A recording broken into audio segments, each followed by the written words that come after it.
আমার মুসলমান ভাইরা, আমার যুবক ভাইরা, কলেজ ইউনিভার্সিটির ছাত্র ভাইরা, আজকে আপনাদেরকে যে পুশিং করা হচ্ছে, আপনাদেরকে যে ইমোশন দেয়া হচ্ছে, আপনাদেরকে যে ইনফ্লুয়েন্স করা হচ্ছে, এই ইনফ্লুয়েন্সটা আগের যুগের মতো নয়। এটা সম্পূর্ণ নবী, সাহাবী, তাবি, তবে তাবি, আউলিয়া কেরাম, আলেম ওলামা, গোস কুতুবদের আকীদার পরিপন্থী ইনফ্লুয়েন্স করা হচ্ছে। আপনারা মনে রাখবেন, আমার নবী সৃষ্টি জগতের শ্রেষ্ঠ। আমি আজকে একটা কথা বলবো, আপনারা সবাই মনে রাখবেন, আপনাদের ছেলেমেয়েদেরকে শিখাইবেন। আল্লাহর সৃষ্টি জগতের সব হচ্ছে মখলুক, কিন্তু আল্লাহর সৃষ্টি জগতের মখলুকদের মধ্যে আল্লাহর পেয়ারা নবী মুহাম্মদুর রাসূলুল্লাহ হচ্ছেন তার মাহবুব। সবাই মখলুক, মুহাম্মদুর রাসূলুল্লাহ সকলে বলেন কি মাহবুব, সকলে বলেন কি সকল মখলুক, সব মখলুক, কিন্তু মুহাম্মদুর রাসূলুল্লাহ মাহবুব। মুহাম্মদুর রাসূলুল্লাহ মাহবুব। মাহবুব কাকে বলে? মাহবুবকে যে কষ্ট দেয়, হাবিব তার উপরে বিগড়ে যান। বন্ধুকে কষ্ট দিছো, তোমাকে দুনিয়া আখিরাতে বেইজ্জত করবো, জাহান্নাম দিব। বন্ধুকে খুশি করতে পারছো, তোমার কি লাগে বলো, সব দিয়ে দিব। সুবহানাল্লাহ। ইন্নাল ইনসানা লাফি ইল্লাল্লাযীনা আমানু। এই হচ্ছে ঈমান, এই কথাগুলো আমাদের প্রয়োজন আছে কিনা? আজকের যুগে নবীকে আমাদের 10 জনের চেয়ারে বসানো, নবীকে খাতিবের চেয়ারে বসানো, নবীকে নেতার চেয়ারে বসানোর যে প্রবণতা শুরু হয়েছে, যুবকরা এই কথাগুলো বুঝতেছে সহজে, কিন্তু আকীদার কথাগুলো বাবারা কঠিন, সবাই বলা কঠিন। এই কথাগুলোকে এক্সপ্লেন করাটা কঠিন বিষয়।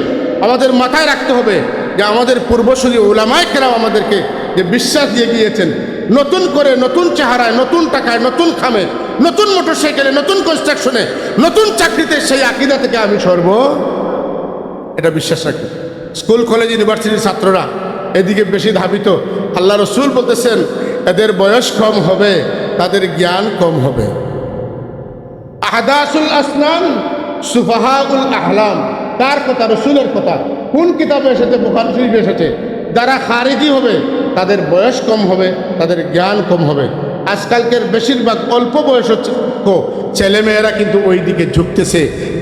আপনাদেরকে সতর্ক করা ছাড়া আমরা দারোগা নই যে জুড়ে বেঁধে আনে আপনার আকীদা সঠিক করব। বলার যা বলে ফেললাম যে নবী দুনিয়ার সাধারণ মানুষ নয়, বরং আমাদের এই জমিনে যত নবী এসেছেন সকল নবীর চাইতেও শ্রেষ্ঠ। যখন এই কথাটা মাথায় থাকবে, তখন আমার নবীজির কথাবার্তা যখন আপনি বলবেন, তখন আপনার ভাষাটা, আপনার জ্ঞানের চিন্তাটা সব কিছুর ঊর্ধ্বে থাকবে। আপনি আজকে একটা কথা ঠিক করে নেন আমার ভাইরা, আজকে এই কথাটা মাথায় ঢুকে নেন। বাদ আল হুদা বুজুর্গ তুই কিসসা মুখতসর। আমার সাথে বলেন, বাদ আল হুদা বুজুর্গ তুই কিসসা মুখতসর। আল্লাহর পরে এই জগতে যদি কাউকে আল্লাহ শ্রেষ্ঠত্ব দান করেন, তাহলে আপনিই হচ্ছেন সেইজন যার নাম মুহাম্মদ মুস্তাফা মুর্তদা সাল্লাল্লাহু আলাইহি। এই কথাটা মাথায় রাখবেন। কোনো অবস্থাতে এটা ঢুকানো যাবে না যে উনি তো এইটা করছেন, এটা করার কারণে তিনি আমার মতো। যেমন উহুদের যুদ্ধে তার দান্দান মুবারক শহীদ হয়েছে। আমার হাত কাটলে বা আমার দাঁত ভাঙলে যেমন রক্ত বের হয়, নবীরও তো বের হয়েছে। আপনার মতো না, রক্তটা দেখার বেলায় কালারটা আপনার মতো, কিন্তু আপনার রক্ত যখন আপনার দাঁত থেকে চলে বের হয়ে আসে, তখন এটা নাপাক হয়ে যায়। আর আমার রসুলের খুন মুবারক যখন তার দান্দান মুবারক থেকে বের হয়েছে, তখন এটা যারা পান করেছেন তাদের জন্য জান্নাত ওয়াজিব হয়ে গিয়েছে। এটা নাপাক নয়, এটা জান্নাত থেকে, জাহান্নাম থেকে বাঁচার ওসিলা। এটা এমন একটা নিয়ামত, যিনি পেয়েছেন তিনি লাভবান হয়েছেন। তো আপনার রক্ত আর রসুলের রক্তটা রক্ত মুবারক, খুন মুবারক। এজন্য মুবারক বলতে হয়। আপনার রক্ত পান করা হারাম, কবিরা গুনাহ। যদি আপনি হালাল হিসাবে পান করেন, তাহলে আপনি কাবির হয়ে যাবেন। আর আল্লাহর রসুলের খুন মুবারক যিনি বিশ্বাস করেন এটা আমার খুনের মতো না, এটা আমার জন্য জাহান্নাম থেকে নাজাতের ওসিলা, এজন্য এটা খুন নয়, এটা খুন মুবারক, এটা পবিত্র খুন, এটা বরকতময় খুন, যেটার কারণে আমি জাহান্নাম থেকে বাঁচতে। হাজরিন, এইভাবে হুজুরের প্রস্তাব মুবারক, পায়খানা মুবারক, আপনি আমি যদি গোলাপ জল আর দুনিয়ার বিখ্যাত আতর পানি হিসাবে পান করি, আমাদের যখন প্রস্তাব হবে মাআযাল্লাহ দুর্গন্ধ থাকবে। আমার রসুল যে কিছুই পান করেন আর যা কিছু তিনি খাবার হিসাবে খেয়েছেন সব কিছু যখন তার আল্লাহর হুকুম হতো, যখন তার পেট মুবারক থেকে বের হতো, সব কিছুর মধ্যে মেশকে আম্বরের খুশবু চলে আসতো। অর্থাৎ কেউ এটাও করতে পারবে না যে এটা রসুলের পায়খানা গন্ধ লাগতেছে। এই গন্ধ যখন লাগতেছে বলবে তখন তার ঈমান থাকবে না। এই জন্য আল্লাহ রসুলের প্রস্রাব পায়খানা মুবারককে আল্লাহ সুগ্রাণ যুক্ত করেছেন। আয়েশা সিদ্দিকা বলেন, অনেক চেষ্টা করলাম, হুজুর যখন পায়খানা মুবারক করেন আমি গিয়ে সেখানে খুঁজাই ওটা কেমন, আমাদের মতো নাকি, গিয়ে দেখি ওটা তো নাই, ওখানে কিছু নাই, ওখান থেকে শুধু খুশবু বের হচ্ছে। বলেন আল্লাহু আকবার। ওখান থেকে খুশবু বের হচ্ছে, আর কিছু আমি পাই না। আমি অনেক দেখেছি আমার ভাইরা, যে ঈমান হচ্ছে আমাদের আখিরাতে আমাদের ফলাফল পাওয়ার ওসিলা। যাদের ঈমান নেই তারা তাদের প্রত্যেক ভালো কাজের জন্য দুনিয়াতে তারা ফলাফল লাভ করবে, কিন্তু আখিরাতের কোনো অংশ তারা আখিরাতে কোনো অংশ তারা পাবে না। কিন্তু ঈমানদার তার এই ঈমানের দরুন দুনিয়া এবং আখিরাতে তার কাজের ফলাফল ভোগ করবে। আলহামদুলিল্লাহ। এই জন্য আমাদের বিশ্বাস যে ওয়াল বাসি বাদাল মউত, আমরা মউতের পরে জীবিত হব। জীবিত কেন হব? যে আল্লাহ রাব্বুল আলামিন আমাদের জীবনে যত ত্যাগ, যত কষ্ট, যত জুহুদ আছে, সকল ত্যাগ এবং কষ্টের বিনিময়ে আল্লাহ রব হিসাবে, রহমান হিসাবে আল্লাহ রাব্বুল আলামিনকে আমরা না দেখে বিশ্বাস করেছি। তার সৃষ্টি জগৎ থেকে আমরা শিক্ষা নিয়েছি যে মহান আল্লাহ রাব্বুল আলামিনের কুদরত আমরা অবলোকন করেছি, আল্লাহর নিদর্শনগুলোকে আমরা বুঝতে পেরেছি। আকাশ কুটিহীন আল্লাহ পাক রেখেছেন, জমিনকে আল্লাহ পানির উপরে রেখেছেন, জমিনকে নড়াচড়া না করার জন্য আল্লাহ পাক পাহাড় তার উপরে রেখেছেন।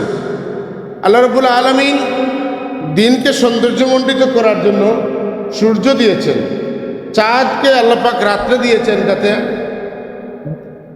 মাসের 15 দিন রাত আলোকিত থাকে। আকাশকে সৌন্দর্যমণ্ডিত করার জন্য আল্লাহ তারকারাজি দিয়েছেন। রব্বুল আলামিন এই জমিনকে সবুজ শ্যামল ঘাস, তরুলতা দিয়ে সুশোভিত করেছেন। এই যত কিছু করেছেন এটা থেকে আমরা কিন্তু চিন্তা করলে আল্লাহকে পাই, এটার মধ্যে আমরা আল্লাহকে খুঁজে পাই। যারা আল্লাহর প্রতি বিশ্বাসী তারা এই সব দিকেই আল্লাহকে বিশ্বাস করে। আর না হয় কিছু মানুষ আছে তাদের বিশ্বাস যে ওনাকে দেখি না তাহলে তার ইবাদত কেমনে করে, তারা যা দেখে তা বিশ্বাস করে। আর আল্লাহ রাব্বুল আলামিন আমাদেরকে জ্ঞান দিয়েছেন, আমরা সেই জ্ঞান দিয়ে আল্লাহকে খুঁজে পাই। আর জ্ঞান আমরা কিসে লাগাই?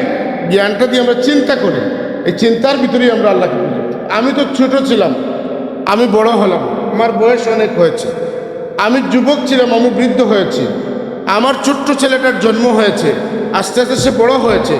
এইসব বিষয়কে আমরা চিন্তা করি, চিন্তা করতে করতে আমরা বুঝি যে এই সমস্ত কিছুর পিছনে একজন মহাপরিচালক রয়েছেন, যিনি হচ্ছেন আমার রব। যে রবকে আমি দেখি না কিন্তু রবকে স্বীকার করি, এই রবকে আমি দেখি না, রবের প্রতি আমি বিশ্বাস স্থাপন করি। যে রবকে আমি দেখি না তার দেওয়া রসুল, সেই রসুলকে আমি বিশ্বাস করি। আমি যেই রবকে দেখি নাই সেই রব আমার রসুলের সাথে কিতাব দিয়েছেন, সেই কিতাব অনুযায়ী আমি আমার জীবন পরিচালনা করি। এই কিতাব কোরআনে কারীম আমি যখন তেলাওয়াত করি তখন আমার অন্তরাত্মার মধ্যে আমি শান্তি অনুভব করি, আল্লাহর অস্তিত্ব মহব্বত আমার আত্মার মধ্যে তৈরি হয়, আমার কলবের কালেমা দূর হয়, অন্ধকার দূর হয়, আমি আল্লাহর গুণের রহস্য বুঝতে পারি।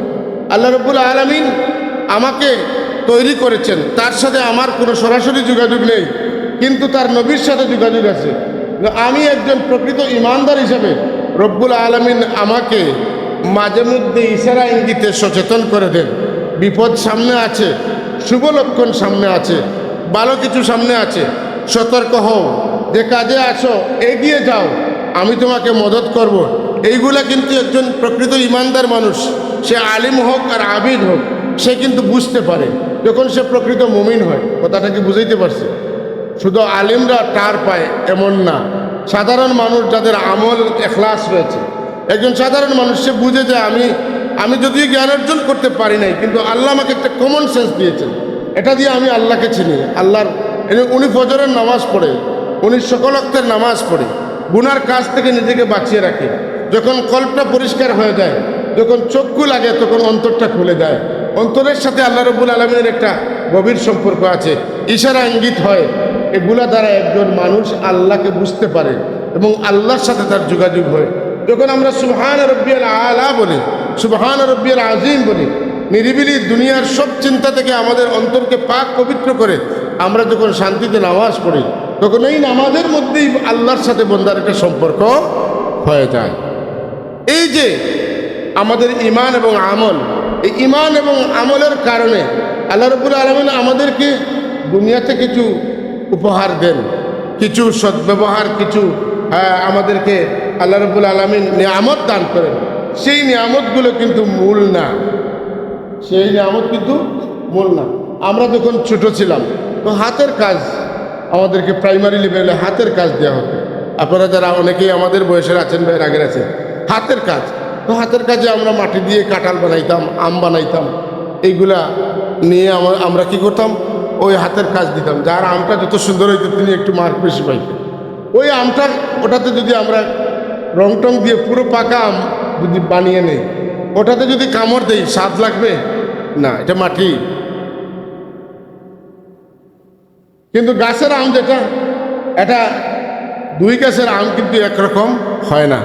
আল্লাহ রাব্বুল আলামিন যত প্রকার গাছ দিয়েছেন, তত প্রকার স্বাদ দিয়েছেন, গ্রান দিয়েছেন, গন্ধ দিয়েছেন, কথা ঠিক না? ওই মাটির আম আর গাছের আমের সাথে যদি আপনি তুলনা করেন, যেমন এই আম আর সেই আম সমান না। একটার মধ্যে স্বাদ আছে আর একটার মধ্যে কোনো স্বাদ নাই, বরং এটাতে আপনি বিরক্ত হবেন।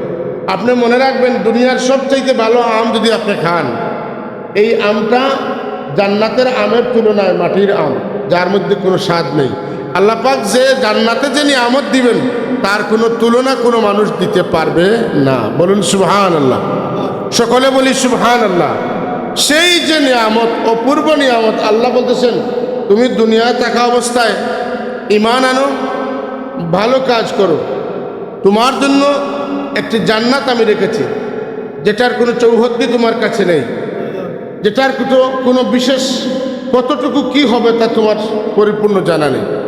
আমি প্রায় বলে থাকি, একজন জান্নাতীকে আল্লাহ রাব্বুল আলামিন যদি কম নিয়ামত দেন, সব চাইতে নিম্ন লেভেলের জান্নাতে যদি হবে, তাকে আল্লাহ পাক পৃথিবীর সমান 10টা পৃথিবী আখেরাতে দান, জান্নাতে দান। কয়জনকে? কয়জনকে?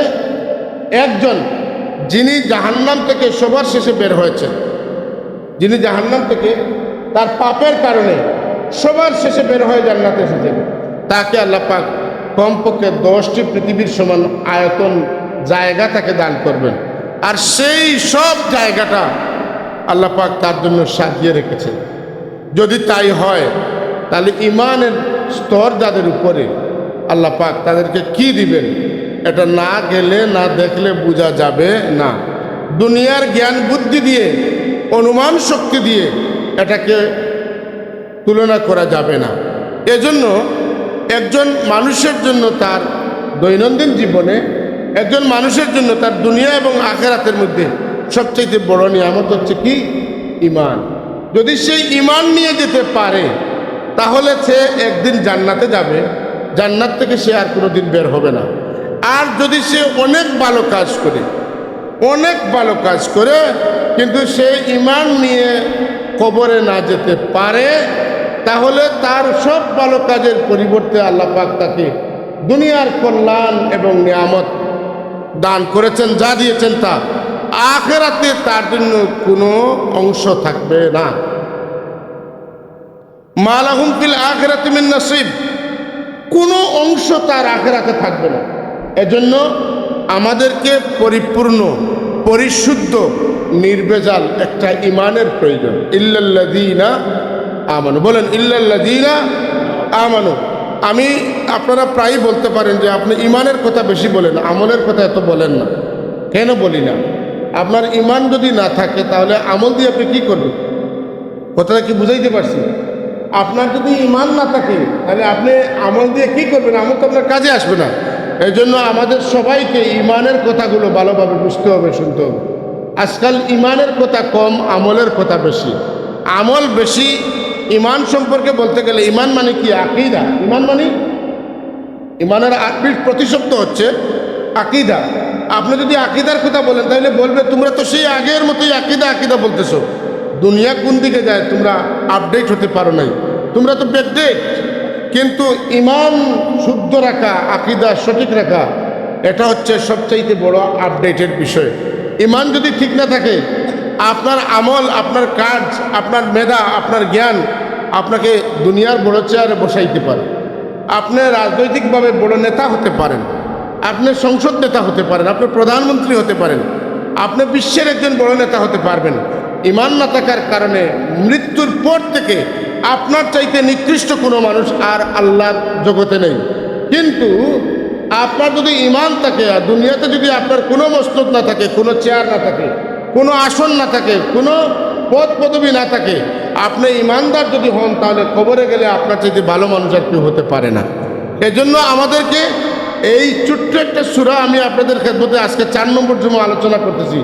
ইল্লাল্লাযীনা আমানু, মানুষ ক্ষতিগ্রস্ত হবে না তবে যাদের ইমান ঠিক আছে। আমানু, যাদের আকীদা ঠিক রয়েছে। আকীদা যদি ঠিক না হয় তাহলে ইমান ঠিক থাকবে। একটা ছোট্ট কথা আমি হয়তো বিগত জুমায় বলেছি, আমার স্মরণ নেই। আকীদার কথা তো আল্লাহ রসুল বলেছেন, সাহাবায়ে কেরামরা এটা অনুশীলন করেছেন। এবং এই আকীদার মধ্যে গড়বড় যখন ধরেছে, খারিজি সম্প্রদায়ের উদ্ভব হয়েছে, তাদের প্রাদুর্ভাবে মানুষ খারিজি হতে চলেছে। রাফিজি সম্প্রদায়, শিয়া সম্প্রদায়ের মধ্যে 32টা ফিরকা রয়েছে, তাদের প্রাদুর্ভাব যখন বিশ্বে বেড়ে গিয়েছে, তখন আস্তে আস্তে তৎকালীন সময়ের ইমামরা সচেতন হয়েছেন, এই বিষয়ের অনুশীলন করেছেন এবং এই বিষয়ে কিতাব লিখে গিয়েছে। ইমাম আবু জাফর তাহাবী রহমতুল্লাহ, ইমামে আজম ইমাম আবু হানিফা রহমতুল্লাহ, তিনি 150 হিজরিতে ইন্তেকাল করেছেন। 150 হিজরিতে রাসূল পাক সাল্লাল্লাহু আলাইহি ওয়াসাল্লামের ওফাতের 140 বছর পরে তিনি ইন্তেকাল করেছেন। কিন্তু সেই সময়ে তিনি মানুষের আকীদার মধ্যে খলল সৃষ্টি হয়েছে, মানুষের আকীদা পরিশুদ্ধ রাখা দরকার, এই মর্মে ইমাম আবু হানিফা রহমতুল্লাহ কিতাব লিখে গিয়েছেন। বুঝলেন না এই কথা? দুইজন ব্যক্তি এই পৃথিবীর মধ্যে আকীদার উপরে সবচেয়ে বেশি জোর দিয়েছিলেন। একজন আবুল মানসুর মাতুরিদি আর একজন আবুল হাসান আশআরি। ওনারা দুইজন 250 হিজরি থেকে 230 হিজরি থেকে 350 হিজরির ভিতরের মানুষ। তারা আলাদা কিতাব লিখে গিয়েছেন এবং আকীদার উপরে আমাদেরকে যখন আমরা, যার ছাত্ররা যখন একটু বুঝদার হয়ে যায়, বয়স যখন 18 থেকে 19-এ পৌঁছে যায়, তখন তাদেরকে আকীদার কিতাব পড়ানো হয়। কারণ আকীদার কথাগুলো বোঝাটা কঠিন যায়। অর্থাৎ ফাজিল জামাত, বুঝতেছেন? ফাজিল জামাতে আমাদেরকে আকীদার সেই কঠিন কিতাবগুলো পড়ানো হয়। আর 4র্থ, 5ম, 6ষ্ঠ, 7ম, 8ম শ্রেণী পর্যন্ত সহজভাবে বাংলা ভাষায় একটা বাচ্চা তার বয়স অনুপাতে যাতে তার আকীদাটা সঠিক থাকে, এই বিষয়ে তাকে আলাদা একটা বই পড়ানো হয়। এজন্য আমাদের পাঠ্য বইয়ের মধ্যে, কারিকুলামের মধ্যে 5ম থেকে 8ম পর্যন্ত ফিকহ ও আকাইদ নামে একটা বই থাকে। যারা মাদ্রাসায় পড়তেছে বুঝতে পারবে। ফিকহ ও আকাইদ নামে একটা বই থাকে। এখানে সংক্ষিপ্ত আকারে এই ছেলেটা দৈনন্দিন জীবনে তার কি বিশ্বাস থাকা প্রয়োজন এবং তার মধ্যে কি আমল থাকা প্রয়োজন। বিশ্বাস এবং আমলের জন্য, বিশ্বাসের জন্য আকাইদ, আর আমলের ক্ষেত্রে তার আমল সহি হওয়ার জন্য জরুরি মাসলা মাসাইল ফিকহ, এই 8ম শ্রেণী পর্যন্ত তাদেরকে পড়ানো হয়। আর এরপরে যখন ফাজিল পর্যায়ে একটা ছেলে উন্নীত হয়, মেয়ে উন্নীত হয়, তখন তার বয়স বাড়ে এবং এই কথাগুলো ধারণ করার ক্ষমতা তার হয়, তখন মূল আকীদার কিতাব পড়ানো হয়। যদি আকীদার কোনো আলোচ্য বিষয় না হয়, যদি আকীদা আমাদের ইমানের আকীদা যদি আমাদের ইমান যদি প্রয়োজন না হয়, সঠিক আকীদার যদি প্রয়োজন না হয়, তাহলে কেন 5ম শ্রেণী থেকে 8ম শ্রেণী পর্যন্ত এই বিষয়ে ছাত্রদেরকে পড়ানো হয়? আবার কেন 19 বছর বয়স থেকে তাদেরকে আকাইদের মূল কিতাব পড়ানো হয়? তার মানে হচ্ছে আকাইদ সম্পর্কে জানাটা একজন মানুষের ব্যক্তি জীবনের সবচাইতে বড় প্রয়োজনীয় বিষয়। কথাটা বুঝতে পারছি? এখন যারা বলেন আমাদেরকে আকাইদ আকাইদ, সেই কথাটা আপনারা এখনো বলতেছেন। আকাইদের কথা এখন ডাকেন, এখন এই সমাজ সচেতন করেন, রাজনৈতিক ভাবে আপনারা সচেতন হন, রাজনীতি করেন। হ্যাঁ, আমি অস্বীকার করি না, আমি রাজনীতি যদিও করি না, কিন্তু রাজনৈতিক সচেতনতার আমাদের প্রয়োজন আছে কি নাই? আমাদেরকে যে যেভাবে ব্যবহার করবে তা তো হতে পারে না, কিন্তু আকীদা লাগবে কি লাগবে না বলেন? আকীদা ঠিক রাখতে হবে কি হবে না? সকলে বলেন লাগবে কি লাগবে না? যদি না লাগতো তাহলে পঞ্চম শ্রেণীর ছেলেদেরকে কেন আকীদার বিষয়ে শিক্ষা দেওয়া হয়? আকীদা অতীব প্রয়োজনীয় বিষয়। সুতরাং আকীদার কথা বলতে গেলে, ওয়াজ নসিহতে আকীদার কথা বললে আপনারা কেন খেপে যান? তার মানে আকীদার বিষয়টা বললেই তলির বিড়ালটা বের হয়ে আসে। কাদের আকীদা খারিজিদের সাথে মিলে, কাদের আকীদা রাফিজিদের সাথে মিলে, কাদের আকীদা ভ্রান্ত আকীদা, ওই কথাটা প্রমাণ হয়ে যায়। তখন রাজনৈতিক মাঠ গরম করে আর ইমান আকীদা ছেড়ে কারা আছে ওগুলো সাধারণ মানুষ জানতে পারে। এই জন্য আকীদার কথা বললে কিছু মানুষের আপত্তি লাগে। আকীদার কথা কেন বলতেছেন? আমলের কথা বলেন। এইগুলা কথাটা বুঝাইতে পারছি। আমার আল্লাহ বলতেছেন ক্ষতিগ্রস্ত তারা যাদের আকীদা ঠিক নয়, ইল্লাল্লাযীনা আমানু, যাদের আকীদা ঠিক নয় তারা ক্ষতিগ্রস্ত, আর যাদের আকীদা ঠিক আছে তারা লাভবান, তারা সফল কাম। যাদের আকীদা ঠিক তাদের আমলের দ্বারা তারা লাভবান দুনিয়া এবং আখেরাতে হবে। যাদের আকীদা ঠিক নেই তাদের দুনিয়া এবং আখেরাতের মধ্যে, দুনিয়া তারা লাভবান হবে, আখেরাতে লাভবান হওয়ার কোনো সুযোগ নেই। এজন্য ওয়াল আসরি ইন্নাল ইনসানা লাফি খুসর, মানুষ ক্ষতিগ্রস্ত, হ্যাঁ, কিন্তু সবাই ক্ষতিগ্রস্ত না, ইল্লাল্লাযীনা আমানু। দুনিয়াতে আমাদের বাড়ি আছে, গাড়ি আছে, ঘর আছে, আমাদের ব্যবসা বাণিজ্য আছে, আমাদের প্লট আছে, আমাদের বিল্ডিং আছে, আমাদের ছেলে মেয়ে আছে, আমাদের শিক্ষা আছে, অনেক কিছু আছে। কিন্তু এই শিক্ষা, এই জ্ঞান, এই বুদ্ধি, এই মাল, এই বিল্ডিং, এই প্লট, এই বিজনেস আমাকে আটকাইয়া রাখতে পারবে না। একটা দিন এমন হবে যেদিন আমাকে যেতে হবে। আমি বলেছিলাম আমাদের জীবনটা একটা বরফের চাকার তুল্য। বরফটা গলতে গলতে একদিন আর থাকে না, ওটা মাটির সাথে মিশে যায়। আমাদের সম্পদ যতই থাকুক, আমার মতো গরিব মারা যাক আর আপনার মতো একেবারে পৃথিবীর সবচেয়ে বড় ধনী বিল গেটের মতো হয়ে যান, আপনাকেও মরতে হবে, আমাকেও মরতে হবে। কিন্তু মৃত্যুর আগে যাদের আকীদা দুরুস্ত হবে, নেক আমল করে যেতে পারবে, কবরে গেলে সে সুখী হবে।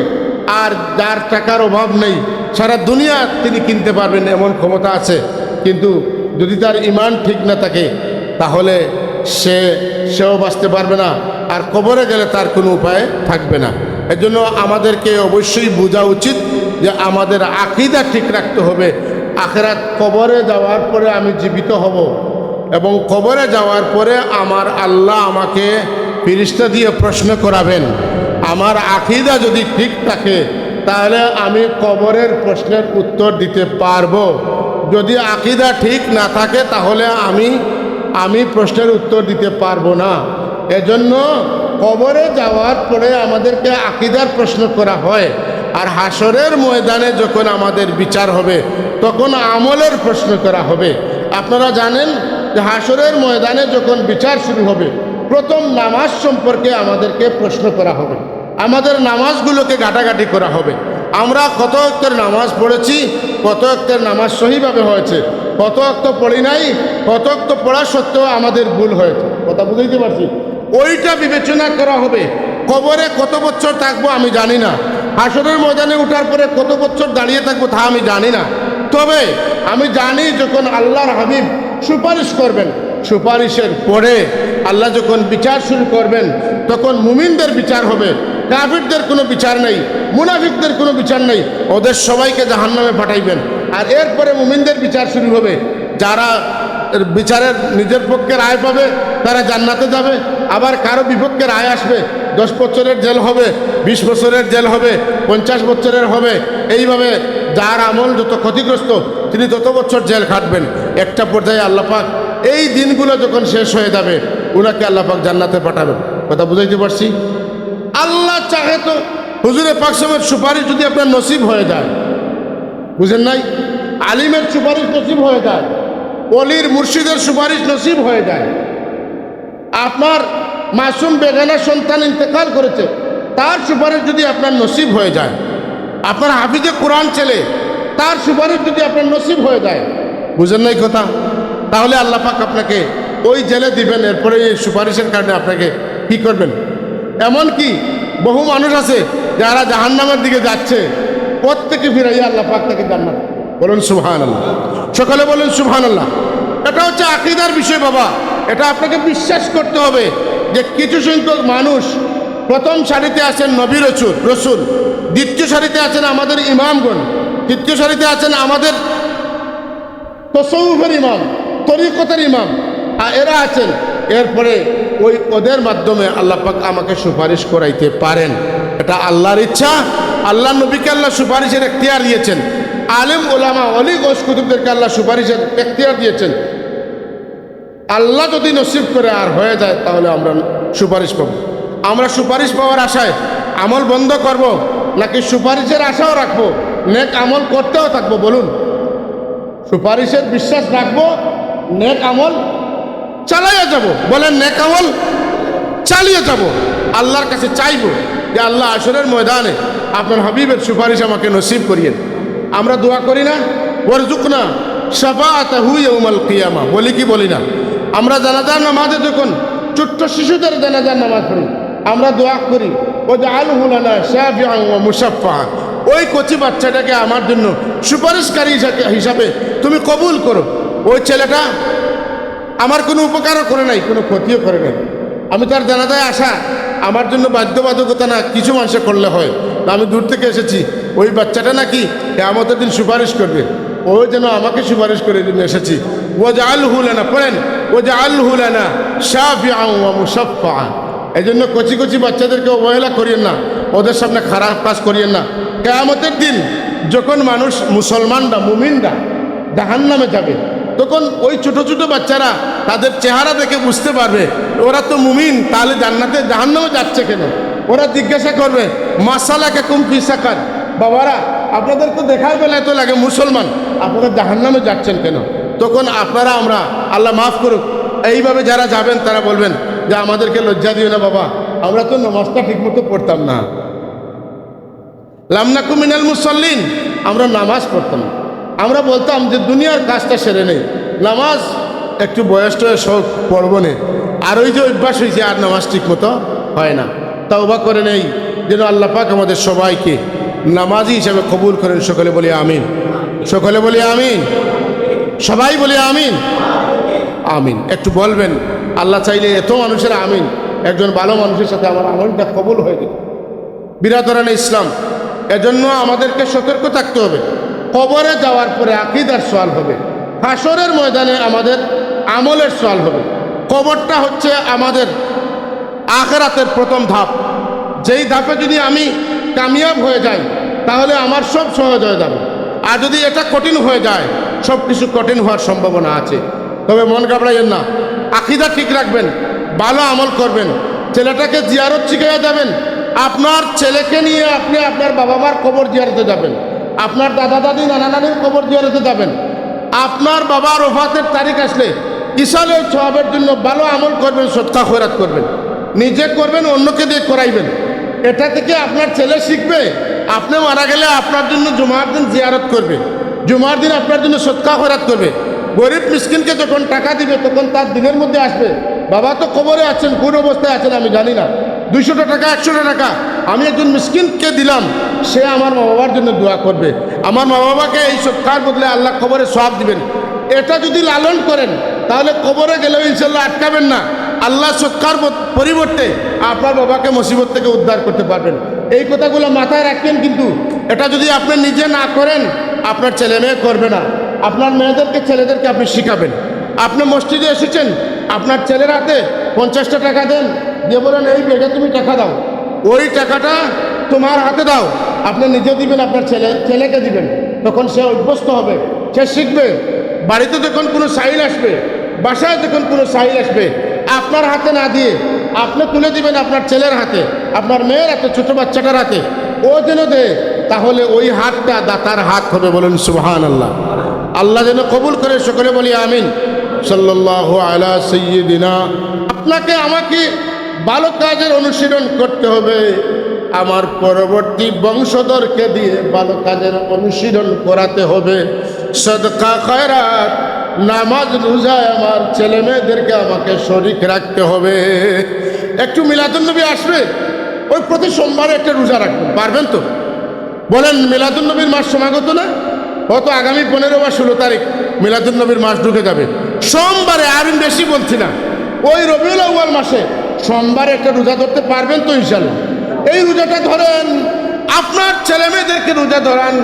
যদি আপনার ছেলে আপনার মেয়ে আপনাকে জিজ্ঞাসা করে, আব্বা 12 মাসের মধ্যে সোমবারে রোজা রাখলেন না, আজকে কেন রোজা রাখতেছেন? আপনি বলেন, আমার নবী মুহাম্মদুর রাসূলুল্লাহ সাল্লাল্লাহু আলাইহি ওয়াসাল্লামের আগমন হয়েছে সোমবার দিন, এজন্য আমি খুশিতে রোজা রাখতেছি। বলুন সুবহানাল্লাহ। এই যে আপনার ছেলে মেয়েকে শিখাইছেন, এই যে প্র্যাকটিস আপনি করাইছেন, এটা কিন্তু আপনি যখন মারা যাবেন, হুজুরের কবরে যেমন কবরে আনোয়ারে যখন সওয়াব যাবে, তখন আপনার কবরে যাবে, কারণ আপনি প্র্যাকটিস করাইছেন। বলুন সুবহানাল্লাহ, বলুন সুবহানাল্লাহ। এইগুলাকে আমাদের অনুশীলন করতে হবে। হাজিরিন, ওই কবরের সওয়ালের মধ্যে অন্যতম সওয়াল হচ্ছে, মা কুনতা তাকুলু ফি হাযার রাজুল আল্লাযী বুইসা ফীকুম অথবা আল্লাযী বুইসতু ফীকুম। ওই যে ব্যক্তিকে দেখা যাচ্ছে, ওই ব্যক্তি সম্পর্কে তোমার বিশ্বাস কি, তোমার বক্তব্য কি, তুমি একটু বলো। ওই ব্যক্তি কে থাকবেন আপনারা আমরা সবাই জানি, জানি কি জানি না? উনি কে হবেন বলেন তো? কে হবেন আপনারা জানেন না? আমাদের পেয়ারা নবী মুহাম্মদুর রাসূলুল্লাহ। তাহলে আগামী দিনে যদি প্রশ্ন করি উনি কি হবেন, দয়া করে বলবেন, কারণ এই প্রশ্নটার কথা আপনি জানেন যে আল্লাহ রাসূল সাল্লাল্লাহু আলাইহি ওয়াসাল্লাম বলতেছেন, আমার উম্মতেরা গভীর মনোযোগ সকলে শুনবেন, আমার রাসূল বলতেছেন, তোমরা কবরে যাওয়ার পরে আমাকে নিয়ে তোমরা পরীক্ষায় পড়ে যাবে। কোথায় যাওয়ার পরে? উত্তর দেন, কোথায় যাওয়ার পরে? কবরে যাওয়ার পরে। কোন বিষয় নিয়ে আমরা বিপদে পড়ে যাব? আমার নবীকে নিয়ে। আমি কি নবীকে চিনতে পেরেছি? আমি কি নবী সম্পর্কে বলতে পেরেছি? আমি নবী সম্পর্কে দুনিয়ায় থাকা অবস্থায় যে বিশ্বাস লালন করি, সেই কথাটা আমার মুখ দিয়ে আসবে। আমি নতুন করে বানিয়ে কিছু বলতে পারবো না। যারা বলতে পারবে না তারা বলবে লা লা হা হা হা লা আদ্রি, আমরাও জানি না, উনিকে চিনি না। মানুষ যা বলতো আমরা তা বলি না, আউযুবিল্লাহি মিন যালিক। আর আপনি একজন খাঁটি উম্মত হবেন, তখন আপনি ধপ করে বলে ফেলবেন, হাযা নবিয়ুনা ওয়া রাসূলুনা মুহাম্মাদুন সাল্লাল্লাহু আলাইহি ওয়াসাল্লাম। আমার রাসূল বলতেছেন, কবরে গেলে তোমরা অন্য কোনো বিপদে পড়বে না। একটা বিপদ তোমাদের জন্য অন্যতম, সেটা হচ্ছে আমাকে নিয়ে পরীক্ষা হবে। তোমরা যদি আমার পরিচয় বলতে পারো, আমার উম্মত বলতে পারো, আমাকে নবী বলতে পারো, তাহলে তোমাদের কবর জান্নাতের বাগান হয়ে যাবে। সুবহানাল্লাহ। আর আমাকে যদি চিনতে না পারো, তাহলে কবর জাহান্নামের গর্ত হয়ে যাবে। সুবহানাল্লাহিল আযীম।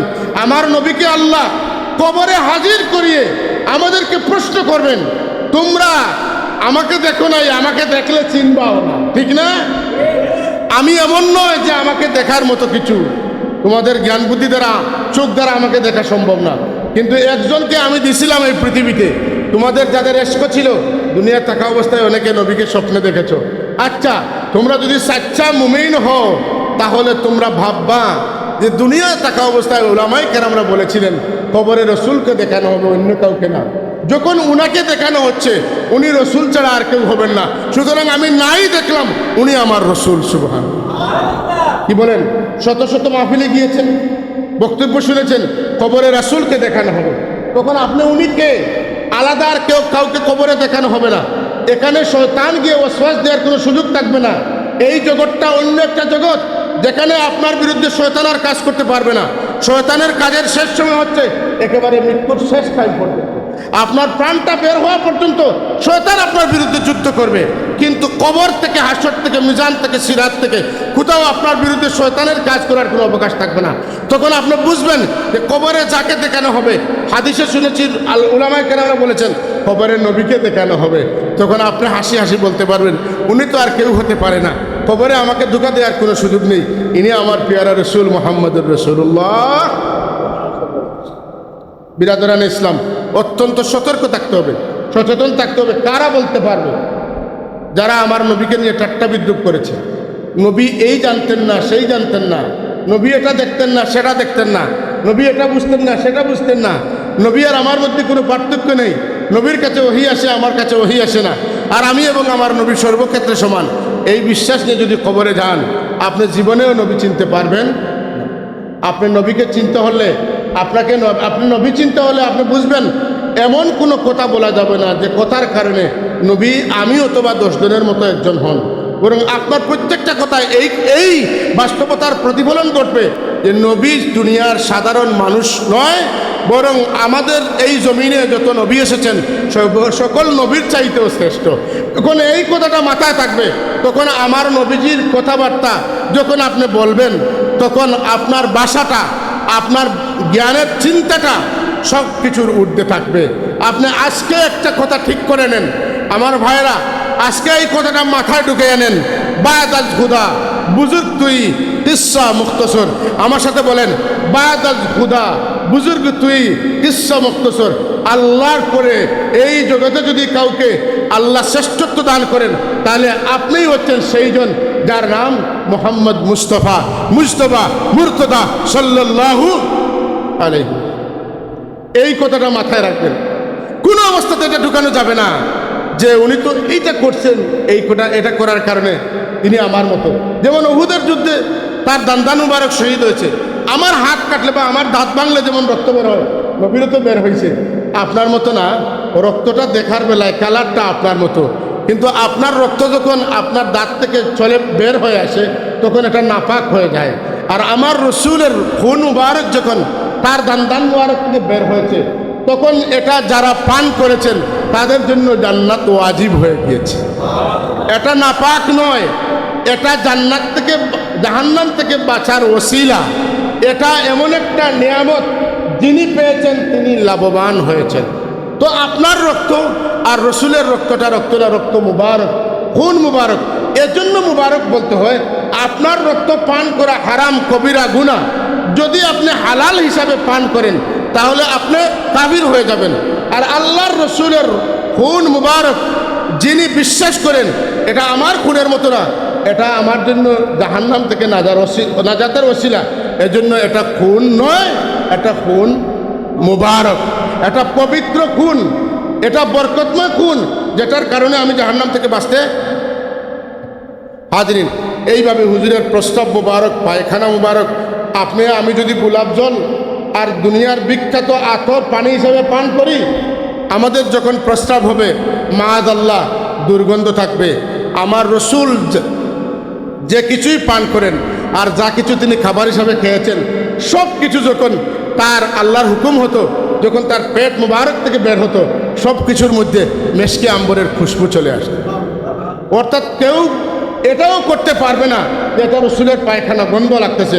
এই গন্ধ যখন লাগতেছে বলবে তখন তার ঈমান থাকবে না। এই জন্য আল্লাহ রসুলের প্রস্রাব পায়খানা মুবারককে আল্লাহ সুগ্রাণ যুক্ত করেছেন।